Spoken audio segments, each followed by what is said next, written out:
Welcome again dear students. आज के lecture में हम एक्सरसाइज 11.2 के एग्जाम्पल सॉल्व करने जा रहे हैं जो कि समलंब या समचतुर्भुज पर आधारित हैं। इनके क्षेत्रफल के सूत्र मैं पिछले लेक्चर में पहले ही अपने चैनल पर अपलोड कर चुकी हूं। ये है उदाहरण नंबर 1। समलंब के आकार के एक खेत का क्षेत्रफल 480 वर्ग मीटर है। पहले ही क्षेत्रफल दे दिया। दो समानांतर भुजाओं के बीच की दूरी 15 मीटर है और उनमें से एक समानांतर भुजा की लंबाई 20 मीटर है। दूसरी समानांतर भुजा की लंबाई ज्ञात करो। बेटा, इन प्रश्नों को करने के लिए सबसे पहला नियम है कि आपने राशि को बहुत ध्यान से पढ़ना है। अगर एक बार में समझ नहीं आती तो 2 बार 3 बार आपने पढ़ना है। तो हमें एक खेत दे रखा है जो कि समलंब के आकार का है, यानी कोई दो भुजाएं समानांतर है। मान लो ये एक खेत है ABCD, तो इसका क्षेत्रफल हमें दे रखा है 480 वर्ग मीटर।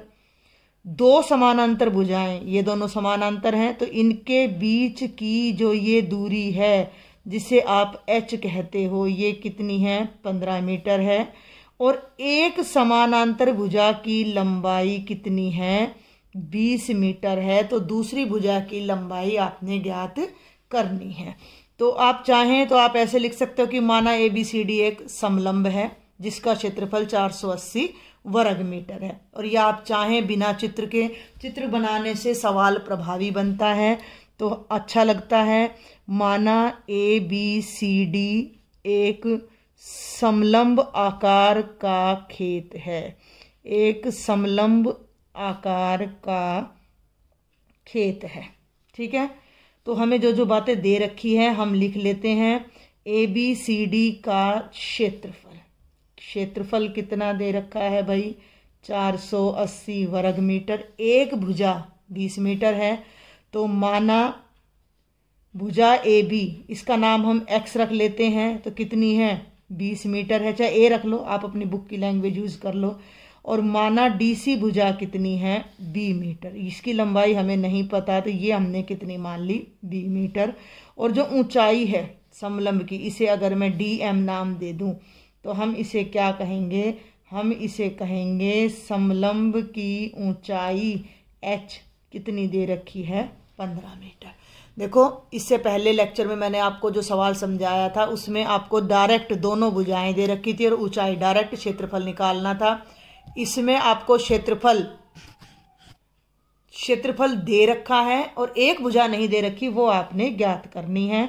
तो किस तरह से अब हमने करना है? हम जानते हैं कि समलंब का क्षेत्रफल क्या होता है? 1/2 गुणा समांतर भुजाओं का योग और बेटा जी गुणा में ऊंचाई। तो 1/2 समांतर भुजाएं क्या है? A जमा B और गुणा में क्या है? ऊंचाई। और क्षेत्रफल हमें कितना दे रखा है? 480। जो क्षेत्रफल है वो 480 है, तो इसकी जगह तो 480 रख दिया। बराबर में ये सूत्र रख दिया, ध्यान देना। तो 480 बराबर है 1/2। A का मतलब 20, B हमें ज्ञात नहीं है, H का मतलब 15। अब ये एक बीजगणित का सवाल बन गया है जिसमें आपने B का मान ज्ञात करना है। तो B को एक तरफ रखना है, बाकी सभी अंकों को दूसरी तरफ ले जाना है नियम के अनुसार। अब नियम क्या कहता है? 480 तो यहीं रह गया। 2 राइट साइड में हर में है, डिनोमिनेटर में है, नीचे है, तो ऊपर जाएगा तो 480 के गुणा में हो जाएगा। बराबर क्या रह गया? ये ब्रैकेट रह गई। 20 चर है, B अचर है, जुड़ेगा नहीं, और गुणा में 15। मैं बिल्कुल छोटे तरीके से थोड़े लंबे तरीके से करा रही हूँ, स्टेप वाइज करा रही हूँ आपको। अगले स्टेप में ये 15 गुणा में है, ये फिर नीचे आएगा, ध्यान देना। 480 गुणा 2/15। ये जो 15 यहाँ गुणा में था लेफ्ट में आकर नीचे आ गया, तो यहाँ क्या बच गया? 20 जमा B। इसे आप हल कर लीजिए। 15 तिया 45। देखो, जिन बच्चों को नहीं आता मैं उनको यहाँ भाग करके दिखा देती हूँ। 15 से भाग कर लिया, 15 तिया 45, 8 में से 5 गए 3, ऊपर से उतारा 0, तो 15 दूनी 30। भागफल कितना आ गया? 32। 32 दूनी होता है 64। नहीं आता तो गुणा करके देख लेना। 2 दूनी 4, 2 तिया 6। तो ये आ गया 64 बराबर है 20 जमा B। 20 को अब फिर लेफ्ट में ले आओ, 20 यहाँ जमा में था, लेफ्ट में आएगा, घटा में हो जाएगा, ये रफ है भाई वर्क। तो 64 घटा 20 बराबर है बी, 64 में से 20 गया तो कितना आ जाएगा 44 बराबर है बी। बी क्या लिया था हमने, बी था दूसरी समानांतर भुजा, तो हम यहाँ पर लिख देंगे अतः दूसरी समांतर भुजा कितनी है, दूसरी समांतर भुजा की लंबाई कितनी हो जाएगी 44 मीटर। ये है बेटा सेकंड एग्जाम्पल, बहुत आसान है ये भी।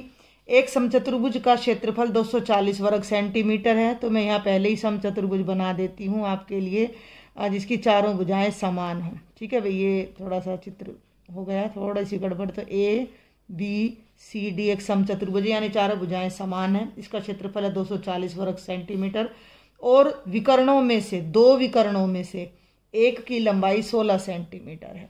एक विकर्ण ये हो गया ए सी, मान लिया 16 सेंटीमीटर है, दूसरा विकर्ण ये हो गया बी डी, इसको ज्ञात करना है, बिल्कुल पहले उदाहरण की तरह है। तो हम कैसे करेंगे कि सम चतुर्भुज, पहले चाहे विकर्ण लिख लो, का एक विकर्ण क्या कहते हैं D1, डायगोनल नंबर 1 बताया था मैंने 16 सेंटीमीटर, माना समचतुर्भुज का दूसरा विकर्ण, भाई दूसरा विकर्ण तो नहीं पता हमें, तो हम उसको मान लेते हैं D2। अब हमें क्या दिया गया है कि जो समचतुर्भुज है उसका जो है हमें क्षेत्रफल दिया गया है, तो समचतुर्भुज का जो क्षेत्रफल है बच्चे वो कितना है 240 वर्ग सेंटीमीटर। क्षेत्रफल का सूत्र क्या होता है 1/2 गुणा D1 गुणा D2, दोनों विकर्णों की गुणा बटे 2 बराबर 240। जो जो ज्ञात है वो रख दो, 1/2, एक विकर्ण कितना है 16, दूसरा विकर्ण हमने ज्ञात करना है बराबर 240। अब बाई चांस ये यहाँ कट रहा है तो काट दो, 2 8 16, 8 बच गया है यहाँ, 8 गुणा D2 बराबर 240। हमने D2 यानी दूसरे विकर्ण की लंबाई ज्ञात करनी है, तो D2 को यहीं रखेंगे, 8 को राइट साइड में ले जाएंगे, 8 यहाँ D2 से गुणा हो रहा है तो राइट साइड में भाग में चला जाएगा, D2 यहीं रह जाएगा लेफ्ट में, तो ये हो गया राइट में है 240, 8 गुणा में था नीचे चला गया, 8 के पहाड़े में 24 3 पर आता है, तो 8 तिया 24, 0 30 सेंटीमीटर। D2 क्या था दूसरा विकर्ण, ज्ञात क्या करना था, दूसरा विकर्ण ज्ञात करो, तो ये हमारा दूसरा विकर्ण आ गया। अतः समचतुर्भुज का दूसरा विकर्ण कितना हो गया 30 सेंटीमीटर। और ये है बेटा एक्सरसाइज 11.2 का तीसरा और अंतिम उदाहरण, ध्यान से समझना है। MNOPQR देखना, देखो मैं स्टेटमेंट पढ़ा रही हूँ, एक फिंगर वहाँ है मेरी, एक पेन पर भी आपने ध्यान रखना है। MNOPQR ये एक षडभुज है, ठीक है, एक षडभुज है जिसकी प्रत्येक भुजा 5 सेंटीमीटर, यानी सारी की सारी 5 है, ये भी 5 है, ये भी 5 है, ये भी 5 है, ये भी 5 है, और ये भी सम षडभुज है। ये एक तरह से मैं, इसने देखो बुक में नहीं लिखा हुआ, मैं लिख रही हूँ कि ये एक सम षडभुज है, यानी कि 6 भुजाएं बराबर है, ध्यान देना। और बातें किताब में नहीं बताई गई हैं स्टेटमेंट में, लेकिन आपको देखो ये दो, आप चित्र को जब आप अपनी नोटबुक में उसमें बुक में ध्यान से देखेंगे तो आपको क्या दिखाई देगा कि ये दूरी देखो भाई ध्यान से, ये वाली दूरी, ये दूरी का मतलब N से Q तक, देखो ये मेरी फिंगर यहाँ से यहाँ तक जा रही है, ये दूरी 11 सेंटीमीटर है, यानी N से Q तक की दूरी 11 सेंटीमीटर है। और एक ये दूरी आपको गिवन है, ये कहाँ से कहाँ तक है, M से Q तक, R से P तक 8 सेंटीमीटर है। ठीक है, समझ आ रही है बात। अमन और रिधिमा 2 स्टूडेंट हैं, 2 बच्चे हैं, ने इसे 2 विभिन्न प्रकार से विभाजित किया।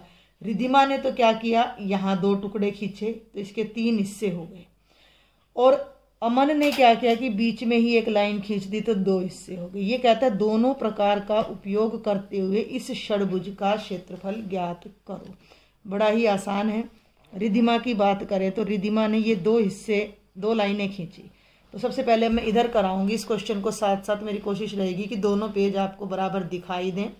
तो सबसे पहले हम यहाँ लेते हैं रिधिमा की विधि। ठीक है, रिधिमा की विधि, रिधिमा ने क्षेत्रफल कैसे निकाला, तो उसके लिए मैं यहाँ पर चित्र को दोबारा से बना देती हूँ। भुजाएं, आप गौर मत करना थोड़ा सा। MNOPQR,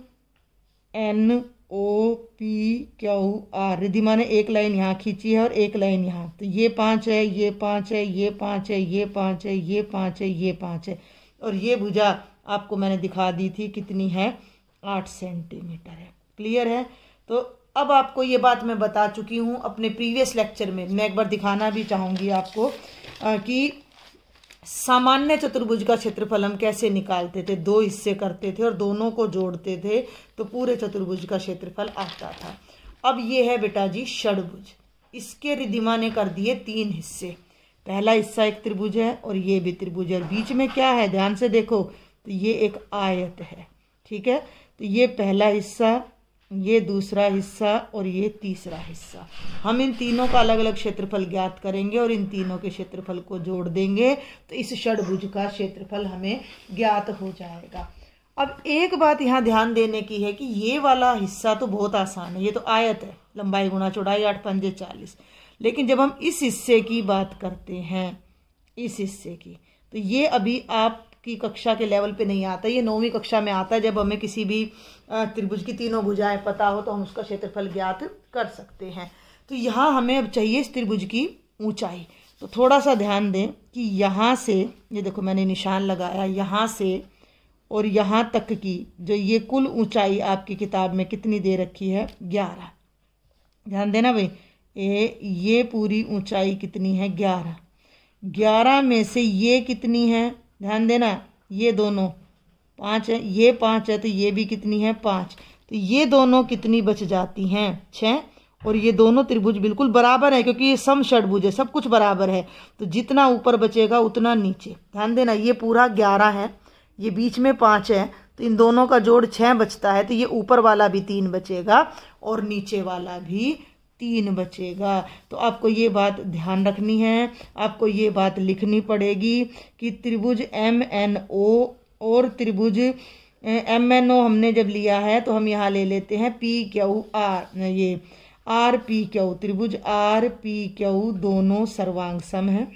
ठीक है भाई, ये जो दोनों त्रिभुज है हमारे कैसे हैं, सर्वांग सम है। आप लिखना चाहो तो लिख सकते हो, नहीं तो आप डायरेक्ट भी बता सकते हो कि दोनों त्रिभुजों की जो ऊंचाई है वो 3-3 सेंटीमीटर आएगी। ठीक है, बहुत लंबा हो जाएगा, आप अभी छोटी कक्षा में हो तो इतना लंबा करने की ज़रूरत नहीं है। तो NQ हमारा कितना है, 11 सेंटीमीटर है।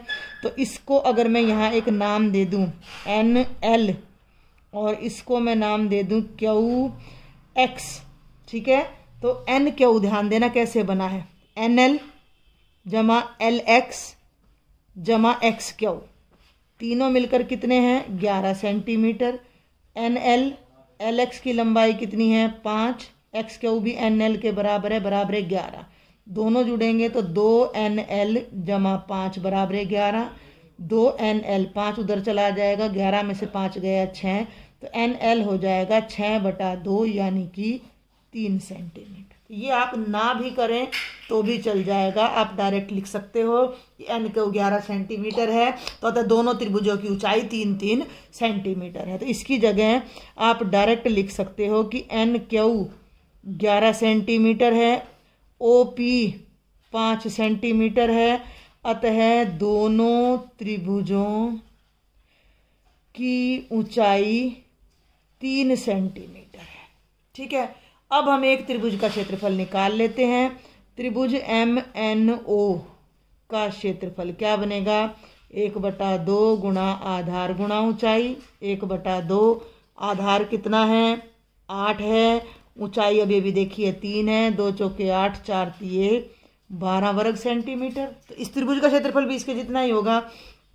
तो त्रिभुज PRQ का क्षेत्रफल भी कितना हो जाएगा, 12 वर्ग सेंटीमीटर। ये पहले भाग का क्षेत्रफल है, ये तीसरे भाग का क्षेत्रफल है, और दूसरा भाग हमारा क्या है, आयत POMR या RPOM, कोई भी नाम आप दे लो, चलना क्रम में है। इसी तरह से RPO, आयत RPOM का क्षेत्रफल बराबर है, तो आयत RPOM का क्षेत्रफल क्या हो जाएगा भाई, लंबाई गुणा चौड़ाई, लंबाई 8, चौड़ाई 5, तो 8 गुणा 5 कितना हो गया 40 वर्ग सेंटीमीटर।